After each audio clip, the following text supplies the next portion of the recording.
Hi viewers, welcome to my channel tackle stories. நம்ம இன்னைக்கு இந்த வீடியோவில் எந்த படத்தை பற்றின ரிவ்யூ பார்க்க போகிறோம் அப்படின்னா, நம்ம சிவகார்த்திகேயன், ரவி மோகன், அதர்வா, ஸ்ரீலீலா அப்படின்னு சொல்லிட்டு பல பேர் நடித்து வெளிவந்திருக்கிற படம் தான் பராசக்தி. ஸோ இந்த படம் இப்போ தியேட்டர்ஸில் வெற்றிகரமாக ஓடிட்டுருக்கு. ஸோ இந்த படத்தை பற்றின ஒரு ஷார்ட் ரிவ்யூ தாங்க பார்க்க போகிறோம். வாங்க வீடியோக்குள்ளே போகலாம். இந்த படத்தோட ஒன்லைன் ஸ்டோரி என்னென்னு பார்த்தீங்க அப்படின்னா, இந்த படத்தோட கதைக்களமே 1959 நடக்கிற மாதிரி தான் காட்டுறாங்க. ஸோ இந்த படம் ஒரு பீரியாடிக் ஃபிலிம் அப்படிங்கிறது எல்லாருக்குமே தெரிஞ்சிருக்கும். ஸோ அந்த காலகட்டத்தில் பார்த்திங்க அப்படின்னா, இந்தியன் ரயில்வேஸில் வந்து பார்த்திங்கன்னா ஜாப் ஆப்பர்ச்சுனிட்டிஸை பற்றி போடுறாங்க. ஸோ நம்ம இந்தியன் ரயில்வேஸ் என்ன பண்ணுறாங்க அப்படின்னா, ஹிந்தி நியூஸ் பேப்பர்லேயும் இங்கிலீஷ் நியூஸ் பேப்பரில் மட்டும்தான் இதை பற்றி பப்ளிஷ் பண்ணுறாங்க. மற்ற எந்த லாங்குவேஜ் பேப்பர்லேயும் பார்த்திங்க அப்படின்னா போடலை. ஸோ இதனால் பார்த்திங்க அப்படின்னா, தமிழ்நாட்டை சேர்ந்த புறநானூறு அப்படின்னு சொல்லிட்டு ஒரு இயக்கம் வந்து இதை எதிர்த்து போராடுறாங்க.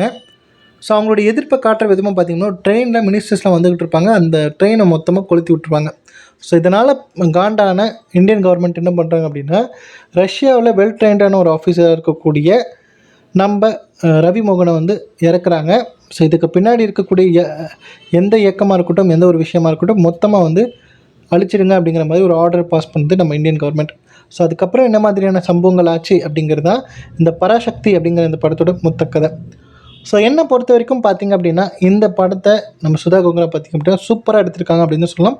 ஸோ எல்லாருக்குமே பலவிதமான கேள்விகள் இருக்கலாம், பலவிதமான ஒப்பீனியன்ஸ் இருக்கலாம். என்னை பொறுத்த வரைக்கும் பார்த்திங்க அப்படின்னா, அவங்க எடுத்துகிட்டு இருக்கக்கூடிய அந்த சப்ஜெக்டை வந்து எப்படி ப்ரெசென்ட் பண்ணணும்னு நினச்சிங்களோ அதே மாதிரி ஆடியன்ஸ்க்கு போய் சேர்த்துட்டாங்க அப்படின்னு தான் நான் சொல்வேன். ஏன்னா இந்த படம் ஒரு பீரியாடிக் ஃபிலிம். ஸோ அதுவே ஒரு பெரிய சேலஞ்சிங்கான ஒரு விஷயம். டெக்னிக்கலாக சூப்பராக பண்ணியிருக்காங்க. கேஸ்ட் அண்ட் க்ரூவும் பார்த்திங்கன்னா சூப்பரான செலெக்ஷன். நம்ம சிவகார்த்திகேயனாக இருக்கட்டும், அவங்களுக்கு கொடுக்கப்பட்டிருக்க அந்த கேரக்டர் சூப்பராக பெர்ஃபார்ம் பண்ணிருக்காரு. அவரால் எவ்வளோ முடியுமோ அந்த சூப்பராக பண்ணியிருக்காரு. மற்ற எல்லா ஆர்டிஸ்ட்டுமே ரவி மோகனாக இருக்கட்டும், அதர்வாவாக இருக்கட்டும், ஸ்ரீலீலாவாக இருக்கட்டும், அவங்களுக்கு கொடுக்கப்பட்டிருக்க அந்த கேரக்டரை அவ்வளோ சூப்பராக பெர்ஃபார்ம் பண்ணியிருக்காங்க.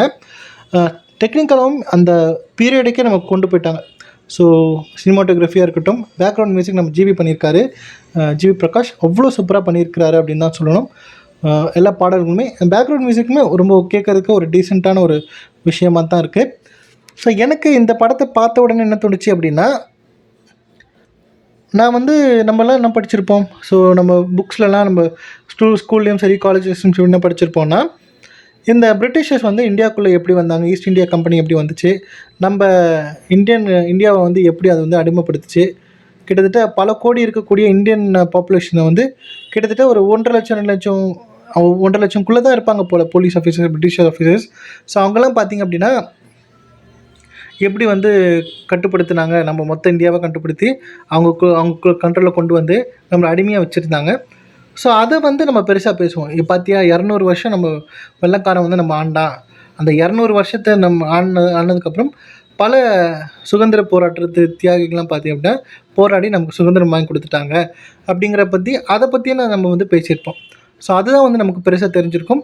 ஸோ இந்த சுதந்திரம் வாங்குறதுல பார்த்திங்கன்னா நிறைய விஷயங்கள், நிறைய பேர் வந்து அவங்களுடைய உயிரை கொடுத்து தியாகம் பண்ணியிருக்காங்க. ஸோ அதை தான் வந்து நமக்கு இது வரைக்குமே பார்த்திங்கன்னா பெருசாக பேசியிருப்போம்.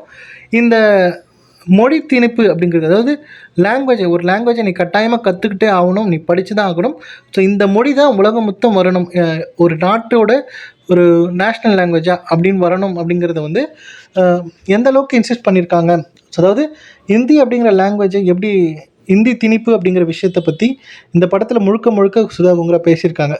அதாவது ஒரு லாங்குவேஜை வந்து நான் வந்து எதிர்க்கலை, அந்த லாங்குவேஜ் எனக்கு தேவைப்படுது, எனக்கு விருப்பம் இருக்குது அந்த லாங்குவேஜ் அப்படின்னா நான் கற்றுப்பேன். அதே மட்டும் அந்த லாங்குவேஜ் மேலே எனக்கு எந்த விருப்பம் கிடையாது.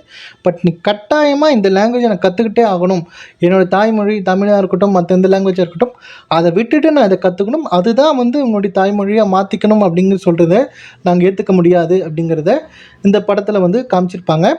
ஸோ நம்ம அந்த படத்தை பார்த்து முடிச்சதுக்கப்புறம் தோணும், அதாவது நம்ம அந்த பிரிட்டிஷ் காலத்தில் நம்ம வெள்ளையர்களை வந்து நம்ம இந்தியாவை வந்து அவங்க கண்ட்ரோலில் கொண்டு வந்து தான் நம்ம ஒரு பெரிய ஒரு போராட்டம், பெரிய ஒரு விஷயம் பண்ணி நம்ம சாதித்து நம்ம வந்து அவங்கள வெளியேற்றிட்டு நம்ம வந்து இந்த இந்தியாவை நம்ம கைப்பற்றிட்டோம் அப்படின்றத நம்ம பெருசாக பேசியிருப்போம். பட் இந்த இந்தி திணிப்புக்கான இவ்வளோ பெரிய போராட்டம் நடந்துச்சா, இவ்வளோ பேர் உயிர் தியாகம் பண்ணியிருந்தாங்களா அப்படிங்கிறத பார்க்கும்போது அவ்வளோ ஆச்சரியமாக இருக்குது, அவ்வளோ பெரிய விஷயமா இருக்குது. ஸோ எப்படி இது வந்து நடந்துச்சு அப்படிங்கிறது வந்து பார்க்கும்போது அவ்வளோ ஒரு அதிர்ச்சியாக இருக்குது அப்படின்னு தான் சொல்லணும். ஸோ நம்ம அப்பா பேசுகிறதும், நம்ம வீட்டு பெரியவங்க பற்றி நியூஸ் பேப்பர்ஸ்லேயும் பாலிடிக்ஸ் நியூஸ் பார்க்கும்போதெல்லாம் இதை பற்றி பேசியிருப்பாங்க. அவங்களுமே வந்து ஒரு அரைக்குறையாக நம்ம கேட்டிருப்போம்னு வச்சுக்கோங்களேன். ஒரு காசிப் மாதிரி கேட்டிருப்போம். ஸோ இந்த திணிப்பு அப்படின்னு சொல்லிட்டு நம்ம பார்த்துருப்போம், பேசியிருப்போம். ஸோ அங்கங்கே நமக்கு வந்து ஆன் அண்ட் ஆஃபாக தான் தெரியும். பட் இந்த படத்தை பார்க்கும்போது தான் முழுக்க முழுக்க ஓ இவ்வளோ நடந்திருக்கா, ஸோ இது வந்து இவ்வளோ பெரிய விஷயமா, இவ்வளோ பெரிய இஷ்யூவா அப்படிங்கிறது நம்மளுக்கு புரிய வரும். ஸோ அந்த மாதிரி அவ்வளோ சூப்பராக, ரொம்ப எக்ஸாக்டாக, ரொம்ப டீட்டெயில்டாக எடுத்திருக்காங்க அப்படின்னு தான் சொல்லணும். அவ்வளோ சூப்பராக இருக்குது. ஸோ கண்டிப்பாக இந்த படத்தை போய் தியேட்டரில் பாருங்கள். பார்த்துட்டு உங்களோட ஃபீட்பேக் என்ன அப்படிங்கிறத கமெண்ட்லேயே பண்ணுங்கள். ஸோ இந்த வீடியோ பிடிச்சிருந்தா லைக் பண்ணுங்கள், ஷேர் பண்ணுங்கள். மறக்காமல் என்னுடைய ராகுல் ஸ்டோரிஸ் அப்படிங்கிற என்னுடைய யூடியூப் சேனலை சப்ஸ்கிரைப் பண்ணிவிடுங்க. தேங்க்யூ.